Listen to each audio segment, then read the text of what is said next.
This is Rush here, and I don't know if you've all been paying attention to everything Doge has been doing, continues to do for us, but honestly, I believe you should be very, very, very thankful. Very thankful. Because we've heard from times, even from both sides of the aisle, how there's a lot of wasteful spending, a lot of fraud, a lot of abuse in our government, right? And we continue to pay taxes, we continue to do as we're told, and we're not really seeing the benefits of it, right? So I want you to pay attention to this clip. There's a couple of clips I want to share with you. But before I continue, please, please, please, as usual, like, comment, share, subscribe, hit the bell, receive a notification anytime I make a new video. So let's roll with this, right? And then you'll notice there's a strange trend here, where how many Social Security numbers were issued. Do you want to? Yeah. So let me tell you what happened here. We started at the top of the system. You want to talk about a lot of it? We started at the top of the system, mapping the whole system of Social Security to understand where all the fraud was. And there's a lot of great people there that showed us really a lot of waste. And so that came up with a big list of stuff that we're working on. You've heard some of that already, but this is what jumped out at us. When we saw these numbers, we were like, what is this? In 21. I just want to point out, look at how tall Elon is compared to, I'm not sure of that man's name, but okay, anyway, sorry. You see 270,000 people, goes all the way to 2.1 million in 24. These are non-citizens that are getting Social Security numbers. Yeah, this is a mind-blowing chart. Yeah, this literally blew up.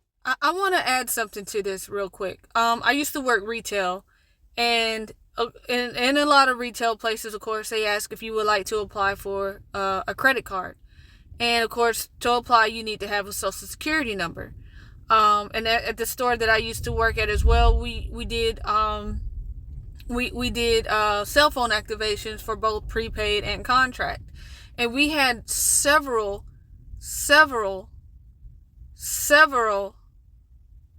who came through that really didn't, they barely spoke any English, okay? And yes, they were mostly Hispanic, but they barely spoke any English, and they would always bring their children in. And you're talking young children, you're talking about like 5 and up, okay? And using them to translate what they needed or the questions that they had. And that was, to me, that was a dead giveaway. But they had Social Security numbers. How do you obtain a Social Security number when you're not able to speak English properly or speak English at all, really? And you're going to be, oh, that's what, well, listen to here. Okay, listen here. All right. When you take a citizen, if you are an actual citizen, you may have some broken English, but that's more than not having little to no English. Okay? And not only that, but you have to be able to read and write in English so that you can obtain your citizenship, because there is a citizenship test. So, yeah, but let me let this continue. Us away. Like, we went there to find fraud, and we found this by accident. And this isn't political, by the way. My parents are immigrants. Yeah, this country's been great to us. My brother and sister all born in Spain. I'm pro-legal immigration. This is not... Exactly. All the Democrats are going to continue to tell you is like, this is racist because we're deporting. No, we're deporting illegals. First off is criminal illegals, those who committed crimes like gang stuff. But continue. This is not political. This is not political. This is about America and the future of America. And there are a lot of good people in the system that pointed us in this direction. I want to honor them right now that work in the government today, who took risks to show us these numbers and tell us what's going on. Yeah. So I want to stop for a minute. I want to honor those people today. Very good people. Very good people. I have been from DC to Social Security offices to the border to track this down, and very good people have helped us along the way. I want to thank them. Yeah. This number, what this is when you come in the country, if you're illegal, there's a couple ways to come in. You come in through a port of entry, and you can tell them you're afraid. They'll give you an asylum case. You'll get an interview. Then you get in. That's one way to do it. Another way to do it is to just go to the border. Literally, this happened. I talked to Border Patrol myself. Elon was there too. I went to Laredo, and I went to Bronzeville. Elon went to Eagle Pass. You walk up to a Border Patrol officer, and you tell them you want to come in. They have a couple of choices. They can charge you with a misdemeanor or a felony under 1325, or they can make it an administrative offense, like a parking ticket, basically. They were told to do that, make it an administrative offense under the last administration. And then you go walk across the border. They do what's called a release your own recognizance, and they give you an NTA, a notice to appear, which to appear to judge. The wait times on judges are like average 6 years. Look at Grok, you'll see it on immigration judges. There's only 700 of them. This is 5.5 million people, okay? So what happens then? Once you're in the country and you got asylum through one of these pathways, and we map the whole thing out, you can apply for a work document. You file a 765, it's the work form. You get this form. Right, so intentionally allowing immigrants, illegal immigrants, to come in and basically take advantage of us. Like, they're giving them the tools to take advantage of us. While you're sitting out here trying to make ends meet, trying to make the next move, all of this, that, and above, our own politicians who we elected are out here sabotaging us intentionally. Okay? These social security numbers, that's fraud. If you best believe, if either one of us stole someone's social security number without actually having a politician hand it to us, they would waste no time on us. They would waste no time in arresting us and throwing us in jail or whatever the penalty may be. And that's sick. We're paying into the system. They're out here crying for us to vote for them and to donate to them and get them in office, and this is how they repay. But I want you to say this, check out this other clip, because another thing that a lot of us have not been aware of are who are actually the ones behind Doge. Mainstream media, and not just the mainstream media, I can't just blame it on them, but the media, or what we've been led to believe, is that it's just a bunch of kids, a bunch of 20-somethings, barely hit puberty, and they're brainiacs and stuff. They're who are actually the ones, but who aren't even legal in being able to purchase alcohol type of thing, right? But here, I want you to see who's actually behind Doge, or who's actually a part of Doge, and it sheds a lot of light, and you should have more found respect for these men taking the time out of their very busy entrepreneurial, multi-million, possibly billionaire businesses to get down into the weeds and show us what's actually going on. The ways that the government is defrauded is that the computer systems don't talk to each other. So if the computer systems don't talk to each other, then you can exploit that gap. And fraudsters exploit that gap to take advantage. For example, there were over $300 million of small business administration loans that has been given out to people under the age of 11. Well, actually, to add to it, it's $300 million under the age of 11 and over $300 million to over the age of 120. Definitely small business loans. Correct. Yes. The oldest American is 114. So it's safe to say if their age is 115 or above, they're fake. Or they should be in the Guinness Book of World Records. And we should not be giving out loans to babies. So the youngest recipient of a small business administration loan is a 9-month-old, which is a very, very precocious baby we're talking about here. So obviously it was just fraudulent. And they do terrible things. They actually will see that a kid's been born. They will steal that kid's social security number and then take out a loan and leave that kid with a bad credit rating. There was literally a baby. The terrible things are being done is what we're saying. And how we're stopping. Now, this is part of it's a 3-part interview. I'm going to throw the link in the description for you to go and watch it without my commentary. And they expose a whole lot.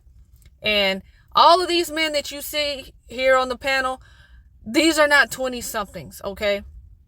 These are men who have invested heavily into this country and have made something. They are job creators. They are innovators. Okay? They don't need your social security number. They don't need your social security check the way the mainstream media is out here portraying it. That's false. They don't need that at all. These terrible things. And you can stop it? I mean, we are stopping it. You are stopping The it. reason this is Absolutely. happening is because the two systems are not talking to each other. Yes. Right? And so you don't know at the Small Business Administration that you're giving a loan to a 9-month-old, which happened in one case, because you're not cross-referencing that with the Social Security Administration data that has birth dates. So that very, very simple fix eliminates tremendous fraud. And that there are multiple systems across the government where the systems are not speaking with one another. And if you just solve that simple problem, you would solve a huge amount of fraud. This is the thing for that, right? The fraud they know about, like outside of those, there's no way. I don't believe that there's no way in the world that our politicians did not know that this fraud was ongoing. It's just, and instead of them actually investing in fixing the system, which appears to be severely outdated, and like they said, the systems aren't talking to each other. They're out here telling us that we need to pay our taxes so we can invest in our country and improve this, that, and above. But our system is broken. Social security numbers are being stolen. People's identities are being stolen and given to illegals who we owe them nothing, okay? So it's sabotage. So they're sitting here, hey, let me show you who these men are. So this is from The Hill, and these are the men on from Doge. Steve Davis, who's worked along Elon. He has worked at several of Musk companies, including SpaceX, The Boring Company, and now X. Joe Gebbia, Airbnb co-founder. All right. He's running Doge's digital retirement project. Aram Mogadassi, I probably butchered that, but he's a software engineer. And he is working on Social Security, trying to help protect people from fraud and improve their experience. Why do you not deserve to know? Do you not deserve to actually have access to your Social Security? Brad Smith, a healthcare entrepreneur. Anthony Armstrong, a Morgan Stanley baker. Tom Cruise, the CEO of Cloud Software Group. Tyler Hasen, a former oil executive. Again, these people have money. They don't need your money, okay? They have their own. They have more than many of us may ever see, okay? So stop believing the mainstream media, CNN and all of them, okay? We don't have we don't have what they want. We don't have what they need. They don't need any of that, right? So in their interview with Brett Baer, they talk about children who have had their Social Security stolen. Many of them have had their social stolen from their parents. There's a viral video clip out there of a young man who goes to the bank and he's wanting to buy his first home, and he doesn't qualify because he has an outstanding debt that he apparently obtained while he was 2 years old. And guess who's sitting there right beside him? His mother. His own mother. And you read through the comments and everybody says Mama knew he wasn't going to get that loan. Mama took his social and ruined his credit score before he even knew what it was. There's a lot of fraud that needs to be exposed. Again, both on the left and right discussed it. Obama said it. Elizabeth Warren said it. Many others have said it before, and no one has done it. Trump and Elon, this is something that y'all need to understand. A lot of the stuff that Trump is doing now, it was stuff that Democrats had talked about doing before. The only problem is that Trump is actually taking action, whereas the left have no intent on taking action. Why are they so twisted up out of shape? Why do they have their what you want to call it, out there attacking Tesla owners? And it's so dumb. So freaking dumb. They have this is a cult now, okay? Now this is what you call a cult. Just because your party tells you to hate a certain individual, you go out there and you blindly hate said individual, and then go out there and just wreak havoc amongst those who have purchased said individual's product. Why are you're defacing property? You're actually committing a crime. All the while those politicians are sitting at home warm and cozy. What happens to you? Going to jail, facing charges, lawsuit. For what? Over those people who bought those Teslas, many of them didn't even vote for Trump. They had those Teslas before Elon got on board with Trump. Elon was Democrat. He didn't vote for Trump before. So anyway, that's all I got for you guys. I just want you to continue to stay in tune with what's going on, because there's a lot that's being put out and a lot that the mainstream media is twisting and turning and manipulating the truth, because they don't want you to know the truth. If you know the truth, then it's dangerous. And they can't have that. They can't have you knowing. Because if you know, then they've lost control. And you're awake, and they can't have that. So anyways, appreciate you guys stopping in. Again, like, comment, share, subscribe, hit the bell, receive notifications. Stay prayed up. I'll check you all on the next one.